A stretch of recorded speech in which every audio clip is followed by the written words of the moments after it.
Good evening, councillors, officers and members of the public who may be watching us this evening online, as well as those who are joining us in the gallery. Welcome to the August meeting of the Corangamite Shire Council. I'd like to begin with the prayer. We ask for guidance and blessing on this council. May the true needs and well-being of our communities be our concern. Help us, who serve as leaders, to remember that all our decisions are made in the best interests of the people, culture and the environment of the Corangamite Shire. Amen. We acknowledge the traditional custodians of the land around Corangamite Shire, the Eastern Maar and Wadawurrung people. We pay our respects to all Aboriginal elders and peoples past, present and emerging. I'd like to introduce the team that we have here with us this evening. And to my left is Deputy Mayor Geraldine Canady, Councillor Joe Beard, Councillor Jamie Vogels, and to my right, Councillor Kate Macon, Councillor Laurie Hickey and Councillor Nick Cole. The CEO, Mr Andrew Mason. Our directors, Ms Brooke Love, Director of Works and Services, Mrs Justine Linley, Director of Sustainable Development, Mr David Harrington, Director of Corporate and Community Services. We also have with us Mr James Plozza, who is our Governance Coordinator, and Mr Aaron Moyne, who is our Manager of Building and Planning. Mr CEO, we have no apologies, I believe, this evening. Correct. Declarations of conflict of interest. Mayor, I've got two declarations of conflict, one from Councillor Hickey and one from Councillor Canady. Both are in relation to item 8.2, which is the planning application at 23 Talbot Street.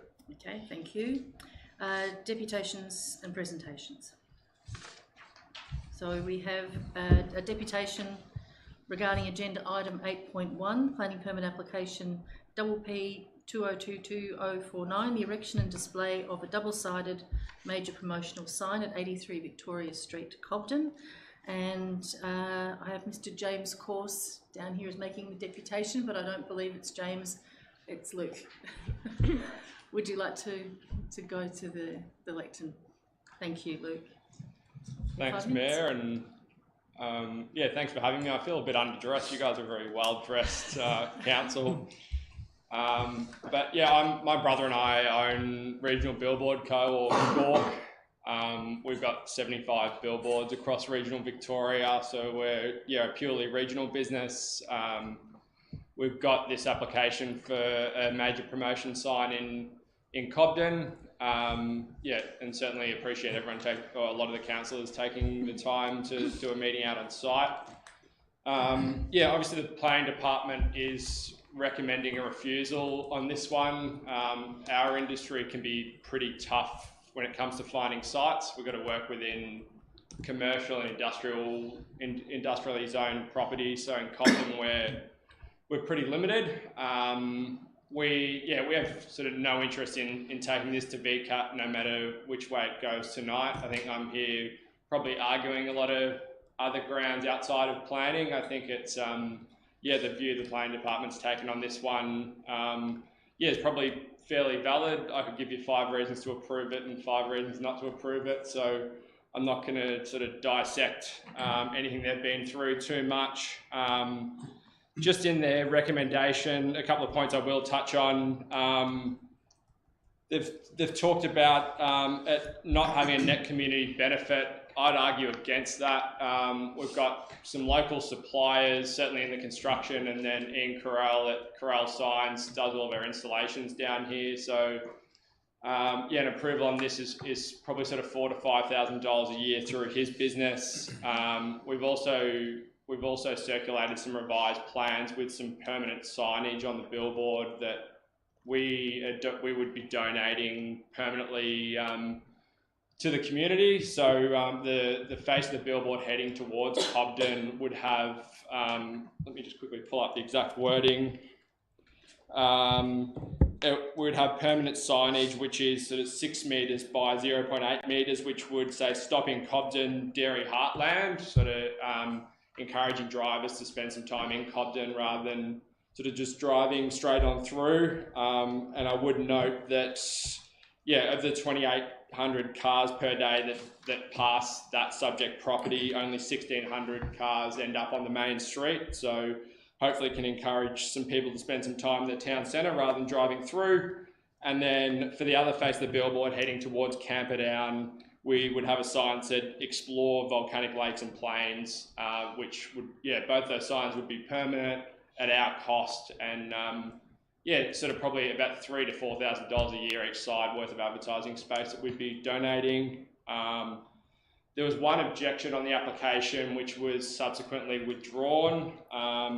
The objector had some concerns about what the advertising space would be used for, and when we gave some details on the typical advertisers we normally work with, mainly based around the sign we have in Camperdown, that was subsequently withdrawn. We also have offered that at least 3 months of the year on one side of the billboard would have to be used for a business in Cobden.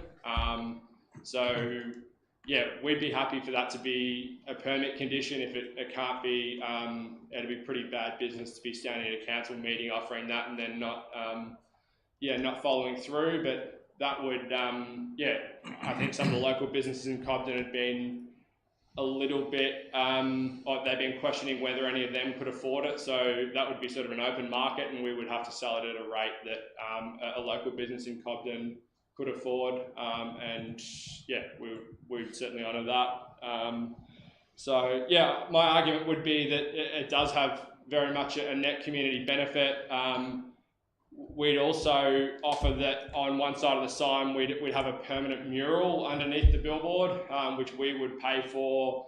We could work with someone within council to make sure that involved a local artist and some art that probably honoured the significance of probably dairy in the region. So that'd be an 8.3 metre by 10 metre mural as well. I think we're trying to think outside the square and give you guys some reasons to approve this.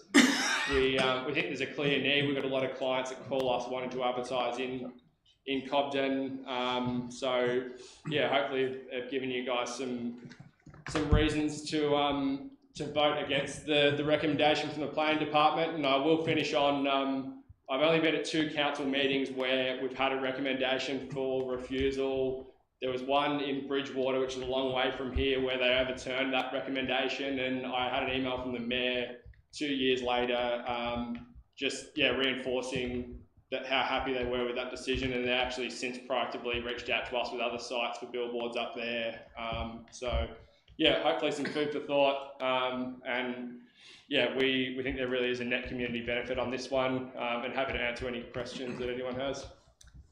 Thank you, Luke.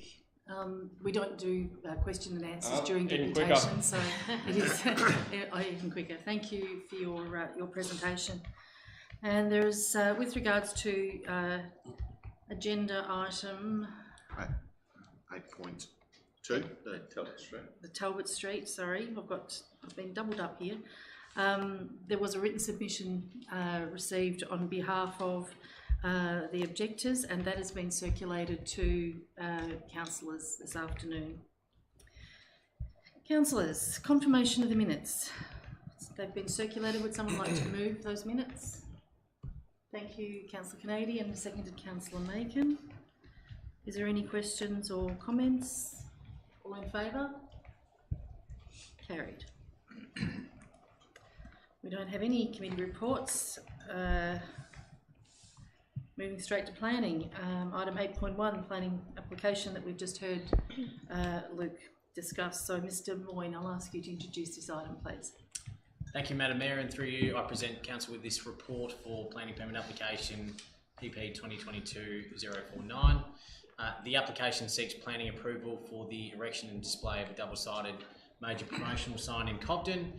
The proposed sign will not be illuminated and will measure approximately 8.25 by 3 metres with a display face and additional banner sign below with a total height of 5.15 metres, and the sign will be located to adjoin the property boundary along the site frontage.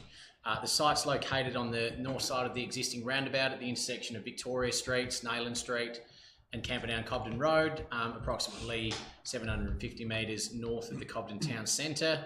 Notice of the application was given and one objection was received, which has been withdrawn. This is the second major promotional sign proposed in Cobden after an earlier planning application was refused by council and the decision upheld by VCAT, adjoining the land next to the service station in Cobden. Key reasons for refusal of the permit in that case were that the sign would form an excessive and dominant visual element along the Camperdown Cobden Road, with this outcome not consistent with locational principles and local policy direction of the planning scheme. Planning assessment of the sign in this case again finds that the sign cannot be supported as it does not advance local planning policy, seeking to protect the rural character, and will form a dominant element within the area. Whilst this form of promotional sign can only be located in either commercial or industrial zones, the application isn't supported by local policy which seeks to enhance the character of Cobden and manage residential and visitor amenity. The recommendations provided for you. Thank you, Mr Moyne. Councillors, someone like to move a recommendation or an alternate? Councillor Beard, would you like to move? Oh, sorry, I'm happy to move that. Thank you, Mayor. Okay, thank you. Do I have a seconder? Councillor Kennedy, Councillor Beard. Thank you, and through you, Madam Mayor. And look, I'm not sure all my councillors will agree with me tonight or not. And this has been a really tough one. I want to thank Luke for coming down tonight and addressing council, and obviously the on-site inspection that we had, which helped clarify in terms of the application in its right mind. I guess for me, this one being a tough one is that being a community member of Cobden, I know full well the argument that Luke's trying to make, in that, you know, in terms of the direction signage that can help benefit the community of Cobden in getting more people down into the township. However, the issue that we're having in Cobden is we've got a bit of a funk, I call it at the moment, in terms of some local businesses have unfortunately transitioned, whether they've closed down through the COVID period or just through an organic transition in their life with retirement and things like that. And our businesses are struggling, and I guess for me, in terms of the net community benefit, this one was the fact that these businesses would have to pay for the advertising on such a billboard. And we do already have another significant sign in town, and I know they're quite expensive, and local businesses just literally can't afford to advertise on those. So there has been a little bit of conversation happening around the businesses, local businesses in community, that they can't see how this will actually benefit them, being the local businesses.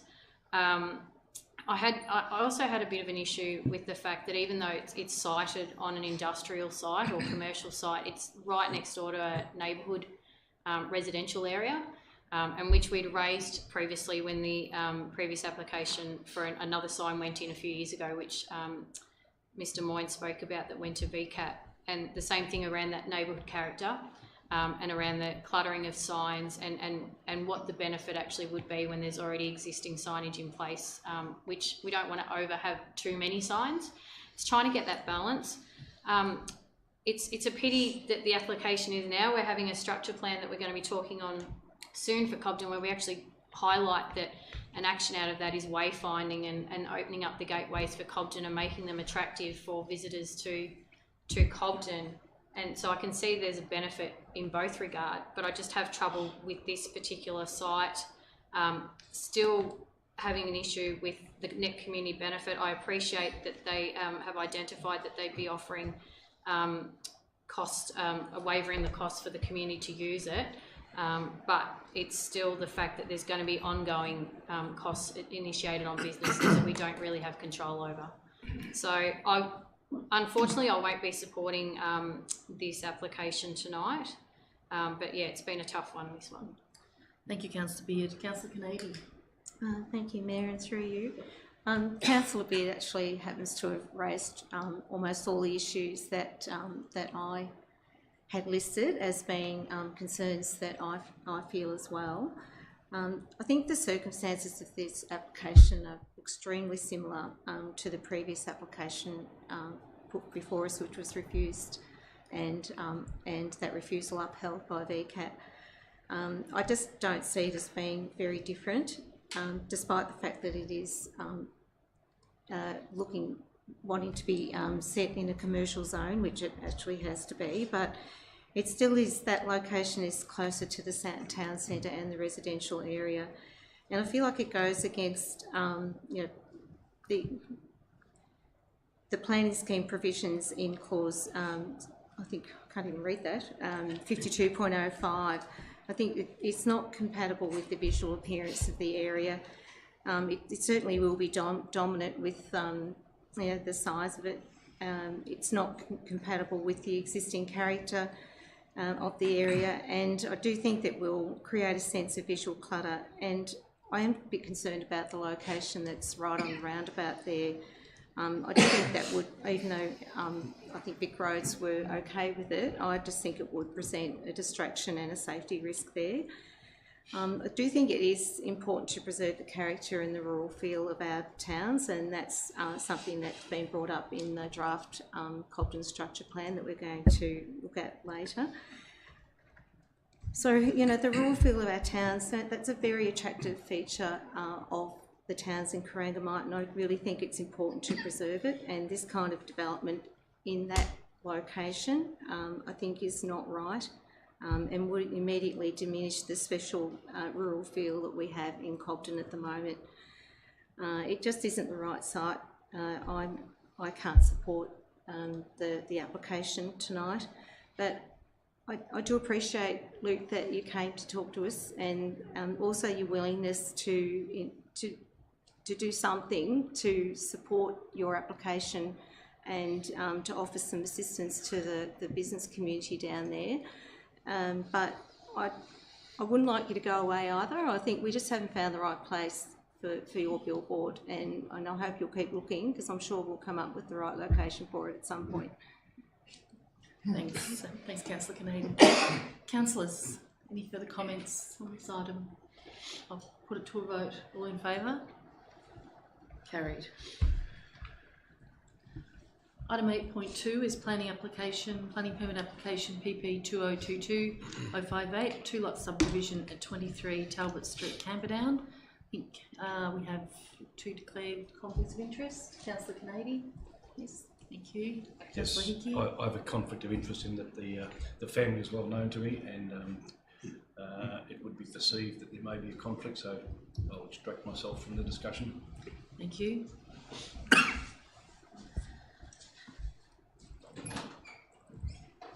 And as I mentioned earlier, there has been a deputation has been received by Council and from Mr Garth Ryder on behalf of Bob and Fran Venosi, and that's been circulated to councils today.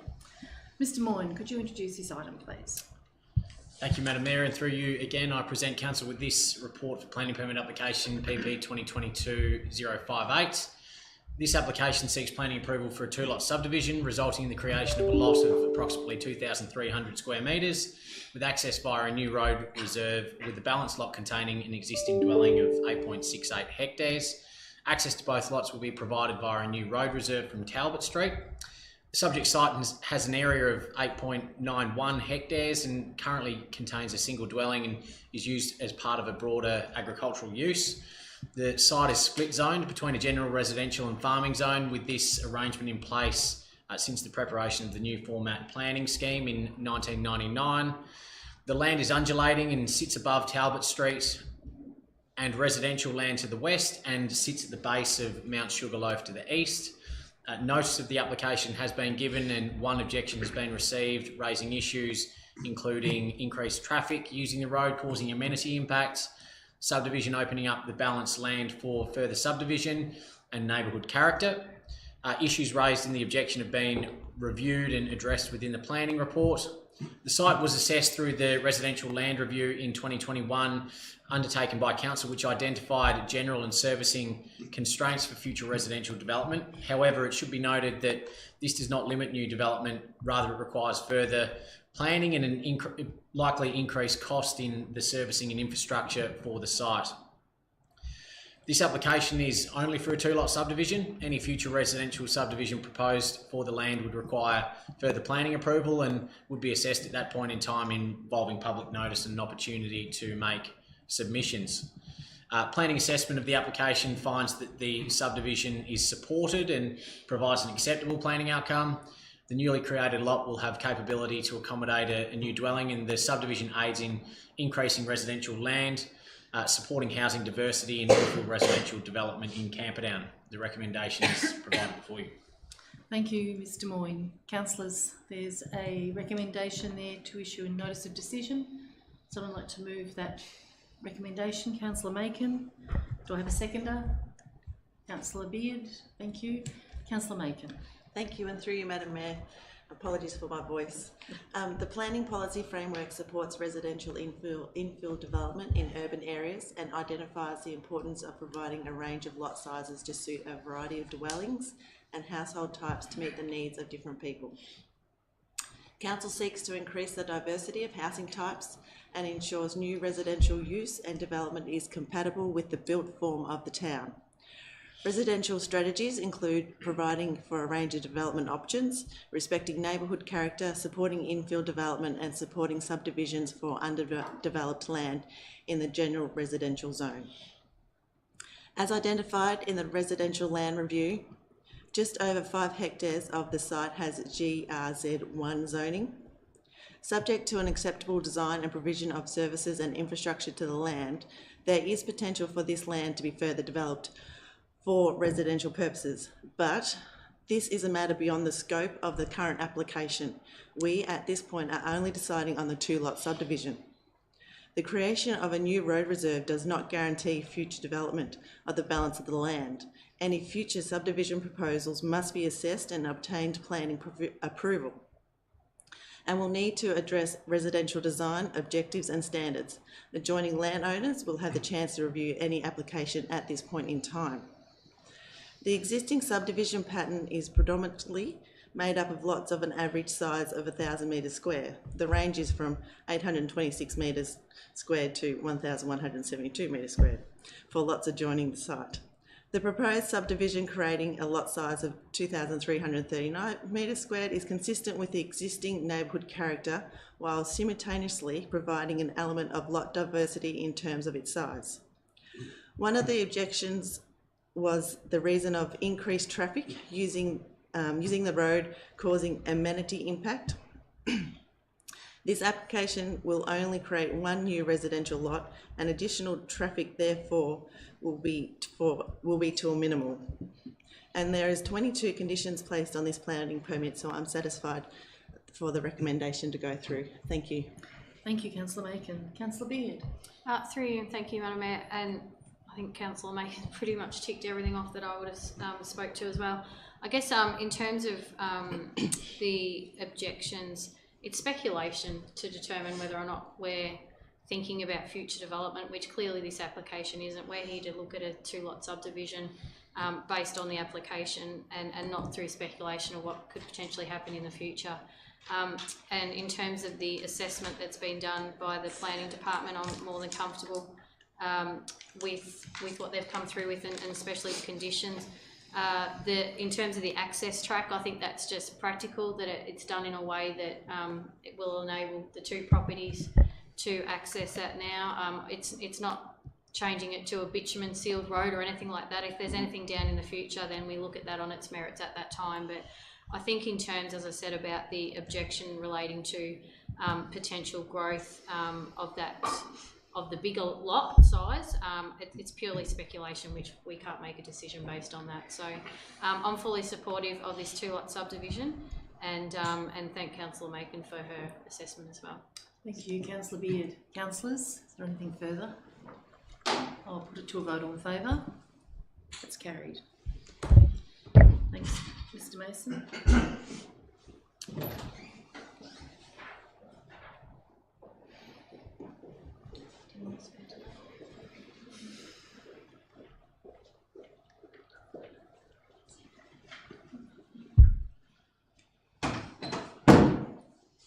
Thank you.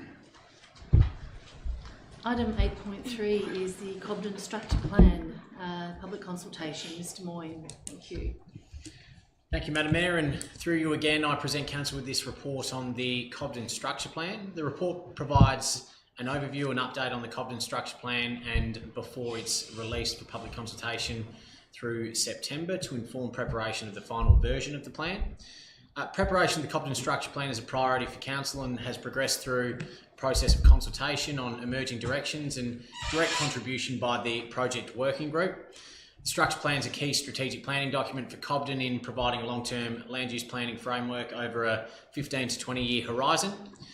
The structure plan itself is broken into 4 key themes, with each underpinned by recommendations and supporting actions for future implementation, both through the planning scheme and as separate council or community projects. Release of the structure plan for public consultation presents an important opportunity to obtain comments and feedback to inform the final version of the plan. The structure plan will not just be a council strategy, but a whole of community plan to guide future direction, action and projects within Cobden. As part of consultation, a town meeting will be held on Monday the 5th of September and an on-street drop-in session on Tuesday the 6th of September. Further information will be released to all residents and stakeholders through print and digital communications. We invite and encourage all interested community members to attend the information sessions and fill in a survey or make a submission on the future of Cobden. The recommendations provided before you. Thank you, Mr. Moyne. Someone like to move this recommendation? Councillor Beard. Obviously. Is there a seconder? Councillor Hickey. Thanks, Councillor Beard. It was almost a case of I dare someone else to move it, but anyway, thank you. Through you, Madam Mayor. Look, I feel like the community of Cobden's in council's hands almost. We're getting to that really pointy end of this process of the Cobden structure plan, which has been a really important strategic project for this council since this council was actually brought together. It was certainly no more evident than during COVID that we realised we were underdone in terms of housing opportunities for people relocating to regional community areas, and I think Cobden, we fully felt the brunt of that. So I really want to firstly thank council for continuing to help on this during this process of getting this project to where it is today. It is draft and it's super exciting. I want to thank Mr. Moyne and Kevin Hazel for being part of the process of getting the draft to the table here tonight. The project working group has been fabulous. We engaged various representatives from the community of Cobden, whether it be industry, emergency services, commercial. We tried to make sure we had people sitting around the table that were really forward thinking around the future of Cobden. When we talk about 15 years, it doesn't seem that far away really when we talk about, you know, stock and how we want the town to look in 15 years time, but I think we're actually taking on a bit of a more visionary effect than just 15 years too. I think we're actually thinking longer term. So I want to thank those people that have helped with the steering of this project to now. The community feedback's been great. It's critical now going forward that once this draft, if I get council support tonight, that once this draft is released that we continue to have that feedback. We're looking at setting up the new settlement boundary around Cobden, which is super important. Looking at the land opportunities to open up more development. And as I said earlier, never more than ever have we realised just how underdone we are and how much we really need opportunity for people to buy land to build housing and relocate to Cobden, or even just to maintain or retain, I should say, our young people that we're often losing to other areas, not even in Corangamite Shire. So this is going to be a good guinea pig for Corangamite Shire, I think, when we've got some other towns coming up in the next couple of years. But it's an exciting project. It's been great to be part of, and I just really want to make sure that people are forming part of the feedback so we can keep going on this productive and positive way with getting Cobden up and going again, or more, I should say. Thank you, Councillor Beard. Councillor Hickey. Thanks, Mayor. Yes, I have. I really want to encourage people for this draft. It's a great document. It's been put together very, very well. There's been significant community consultation, both residents and also interested business people. The development of land around Cobden is very necessary, and also is the planning around that development too. Housing is very much needed and in demand around Corangamite Shire, and I would also like to congratulate Mr. Hazel and Mr. Moyne on the work that they have done preparing this draft. It's very well thought out in my opinion, and I have no problem recommending that we accept this draft. Thank you, Councillor Hickey. Councillors, any further questions or comments on this? Councillor Canady. Thank you, Mayor, and through you. Yeah, I support all the words that Councillor Beard spoke, and Councillor Hickey. I think this is a really, really great project, and I actually think it's a project that's amongst the most important work that we can do as a council. I don't think I need to say any more about what Councillor Beard has already said, but I think we're taking a visionary perspective for our towns. I think that is something that a responsible council does do, and I'm so proud that we're doing it. That we're not sitting on our hands, but we're looking ahead to identify future need and direction, and making sure that we're prepared for that. And I think when you look through this draft document, there's barely a stone unturned, really. Everything's been thought of. I think the Progress Committee, the input from the community and the work of Mr Moyne has just been exemplary. I'm really proud of it. Thanks, Councillor Kennedy. Councillors? Sorry, Mayor, do you mind just, to write a reply, sorry, Mr CEO. Just wanting to make sure that the community understand that this is still just a draft, and, planning amendment or rezoning and amendments, they don't normally happen overnight. So we're very fortunate, the community of Cobden's very fortunate that we've taken this strategic approach, and we're not just going to all of a sudden open up a heap of land and then flood the market either. We're really guided by the market and by what people are telling us that they're after, particularly the younger people. So I just really want to make sure that the community are listening and really taking time to, as I said, have a look at this strategic piece of work that's being done and help us get it right.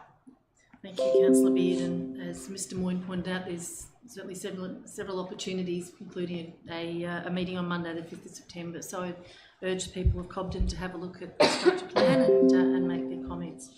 There's nothing further, councillors. All those in favour? It's carried. Thank you, Mr Moyne. Thank you for sharing your birthday with us.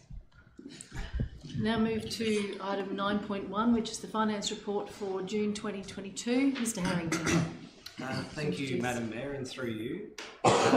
This report informs Council of the provisional financial result for 2021-22 and the provisional financial position of Council at 30th of June 2022. The report also seeks approval to changes to the current year adopted budget for carry forward budget items that have not been completed during the 2021-22 financial year. The result for the previous financial year, adjusted for carry forwards, is $2.05 million favourable to forecast. At a high level, there was $1.84 million in additional income and $0.21 million in expenditure savings, and these are provided in more detail in the report. Given the impacts of COVID and the uncertainty of higher inflation and interest rates, this represents a strong result for Council. The report also proposes that Council approves carry forwards of $32.26 million. These are detailed in the report to councillors. The total amount is a significant value, but given the challenges that Council experienced in the delivery of the program, which included the lack of availability of materials, contractors, staff recruitment and retention, the carry forward amount is not unexpected. Some of these carry forwards also relate to the delivery of multi-year projects. The impacts of the carry forwards on the current year budget is not detrimental to the forecast, with unrestricted cash of $10.05 million expected at the 30th of June 2023. The unrestricted cash measure is important as it enhances the 2023-24 starting budget position and provides a buffer for future unexpected costs. Councillors, please note that there is an error in the covering report on page 174 of the agenda.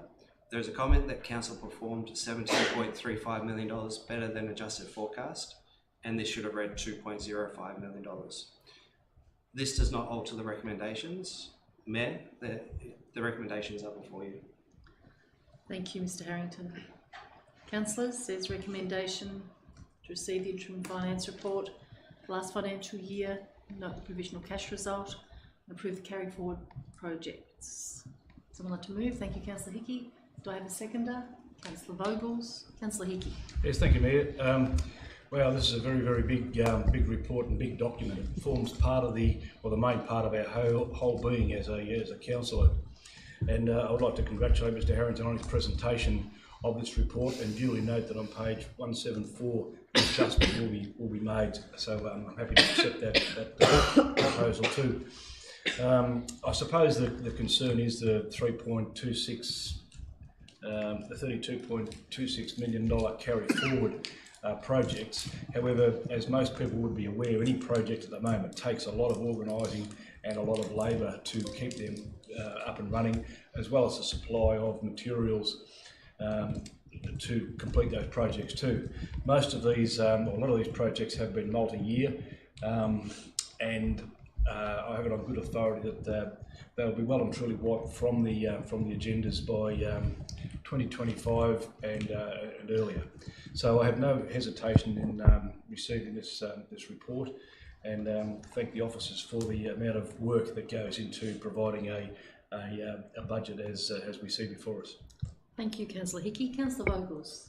Thank you through you, Madam Mayor.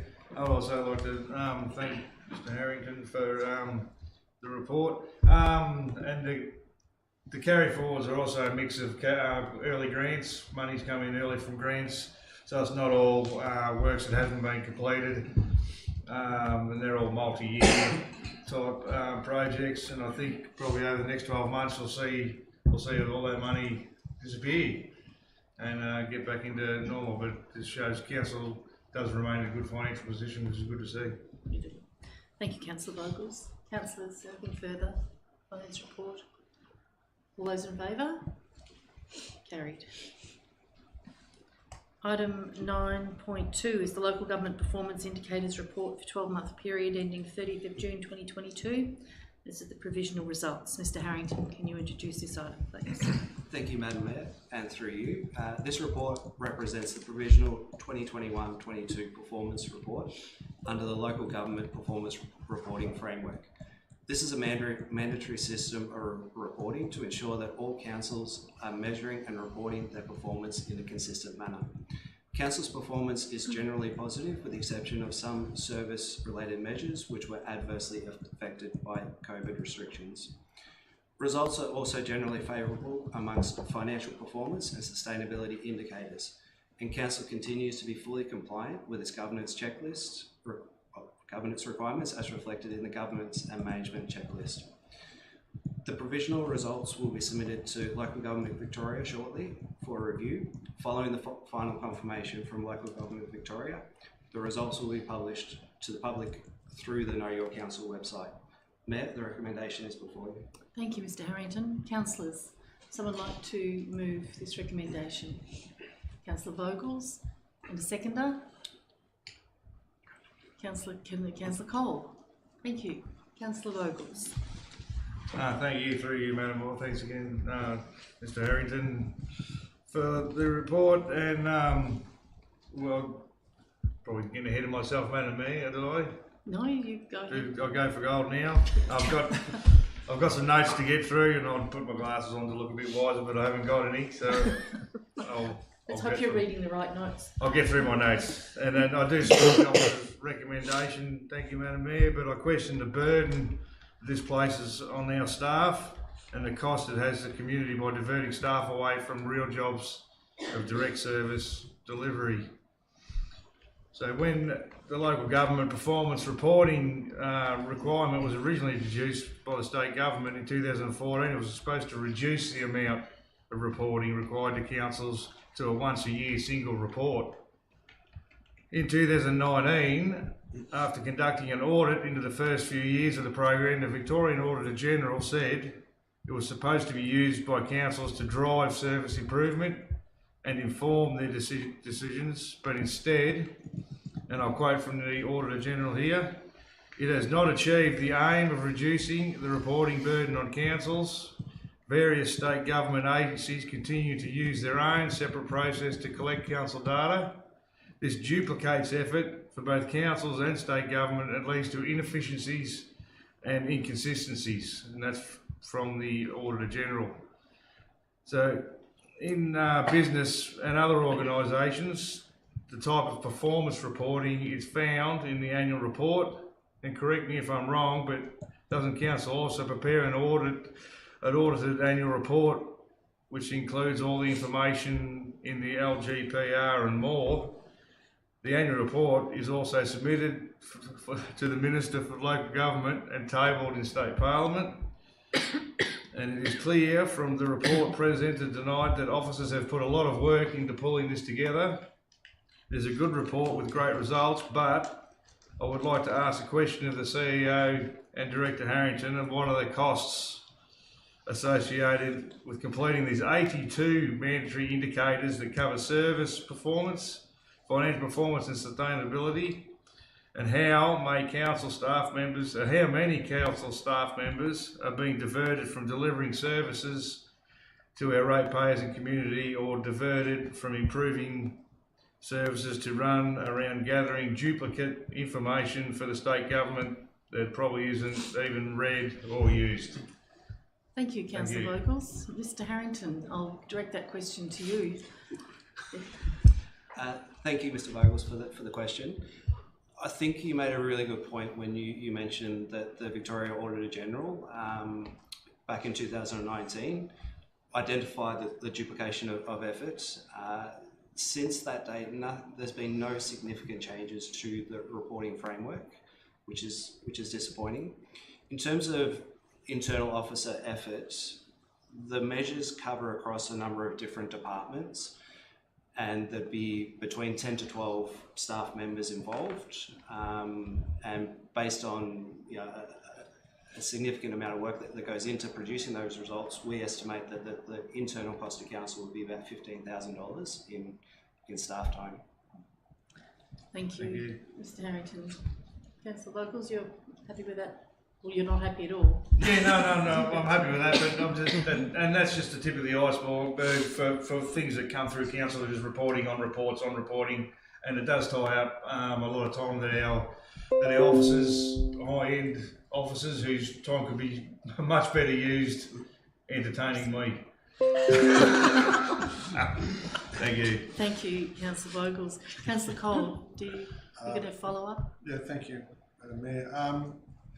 My thoughts along the same way as Councillor Vogels, and I'll just go a little bit further, not in council's way, but it seems we're being audited in everything now. If you're on any local charity that's got some government influence, you're being audited on a regular basis as volunteers and things like this. So it's who's checking the checkers, basically, and it's all at a cost. Someone has to do it, and it just bogs the system up as far as I'm concerned. And I do agree there has to be auditing, but there seems to be more and more auditing going on, checking all sorts of things. And as Councillor Vogel says, does anyone actually read these things in the end? They sit in a drawer somewhere.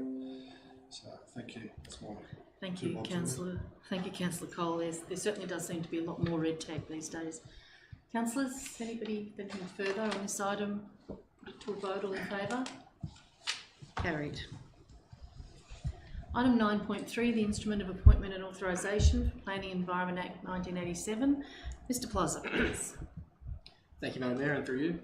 A couple of fairly procedural items from me tonight. The Planning and Environment Act, as well as the Local Government Act, gives council the power to appoint authorised officers for the purposes of those pieces of legislation. Officers have various powers under that piece of legislation, such as the power to enter sites, to gather evidence, to serve legal notices. These are important powers for our planners to have, as they give the officers the enforcement power that they need to properly carry out their role. The way that council appoints planners is through an instrument of authorisation that lists all the persons that council confers these powers upon. This instrument requires updating in response to recent staffing changes that council's had in the planning department. The recommendation is before you. Thank you, Mr Plaza. Councillors, someone like to move that recommendation? It's fairly procedural. Thank you, Councillor Beard. Seconder, Councillor Hickey. Councillor Beard. Through you, Madam Mayor, and as Mr Plaza alluded to, it's certainly procedural, but yeah, more than happy to move the motion. Other recommendation, sorry. Thank you. Councillor Hickey. No, nothing further. Nothing further from councillors. All in favour? It's carried. Item 4 is the S6 Instrument of Delegation, Council to Council Staff. Mr. Plaza. Thank you, President. This is a much larger instrument than the last one. State legislation gives council the power to make decisions or carry out actions in relation to a large number of things. These powers come from many dozens of acts and regulatory instruments. Council as a legal entity is only able to make decisions by resolution, such as we're doing tonight. So as a matter of practicality, it delegates a range of powers, duties and functions either directly to the CEO or to a delegated committee, or in this instance to specific members of the council staff, so that they can make day-to-day decisions on council's behalf. The instrument for you is the S6 Instrument of Delegation from council to council staff. It delegates powers conferred by 14 different acts and legislative instruments. It requires updating as there have been a number of changes to these pieces of legislation since it was last reviewed. Some of them include changes to the Cemeteries and Crematoria Act, the Food Act, the Clean Environment Act and the Road Management Act. Adopting the instrument will ensure that staff can conduct themselves in their roles and they have the power to lawfully make decisions on council's behalf. The recommendation is before you. Thank you, Mr. Plaza. Councillors, recommendation to be moved. Councillor Hickey, seconded. Councillor Kennedy. Councillor Hickey. Yeah, thanks, Mayor. Yeah, this document seeks to give specific delegation to the staff to carry out their functions. The S6, I think you said 14 acts. I think I read that there somewhere that need to have been across. So to have a number of staff be able to go through and be able to understand those acts is something that's pretty important. And by this recommendation is delegating staff to be able to act on our best behalf. I believe it is procedural, but yes, it is. There's a fair bit in this, but I have no problem moving this recommendation to be accepted. Thank you, Councillor Hickey. Councillor Kennedy, anything further? No, nothing further to say. Thank you. Thank you. Councillors, put it to a vote. All in favour? It's carried. Item 9.5, the quick response grants for August. Mrs. Lingley, please. Thank you, Madam Mayor. Excuse me. This report is to consider the August allocation of funds as part of the Quick Response Grants program. Applications for this program, are considered as they are received and assessed against criteria including alignment with the council plan, benefit to the community and eligible expenditure. The annual budget allocation for the program is $17,500 and an application has been received from the Lismore Golf Club for the conduct of junior golf clinics. Thank you, Madam Mayor. Thank you, Mrs. Lingley. Councillors, does someone like to move this recommendation? Councillor Cole, we're all holding our breath. Do I have a seconder? Yes. Councillor Hickey, thank you. Councillor Cole. Well, thank you, Madam Mayor. I thought you would be looking at me, especially since it's Lismore Golf Club. I did learn to play golf there at one stage when I was a little tacker. Different spot though then. As I've said many times before, these are very helpful grants for the community to be able to access to get them out of a hard spot or help them do something constructive to the community. So they're well worth. Thank you. I'm very happy to move. Thank you, Councillor Cole. Councillor Hickey. These small grants make a big difference to small organisations, so we're very happy to support them and encourage other organisations to have a look through and see where we can support them in their desire to build a better club for themselves. Thanks, Councillor Hickey. Councillors, I'll put that to the vote. All in favour? Carried. Councillors, is there any other business to be raised this evening? No. Mr. CEO, I'll move on to open forum. Has there been any questions raised online? No, thank you. We don't have any members in the gallery this evening. So, councillors, we do have some confidential items to discuss, so I'll ask for someone to move a motion to suspend standing orders. Councillor Beard, thank you. Do I have a seconder? Councillor Macon, thank you. So I'll take this opportunity to thank those who may have been watching online and speak to you again at the September meeting. Thank you. That's good.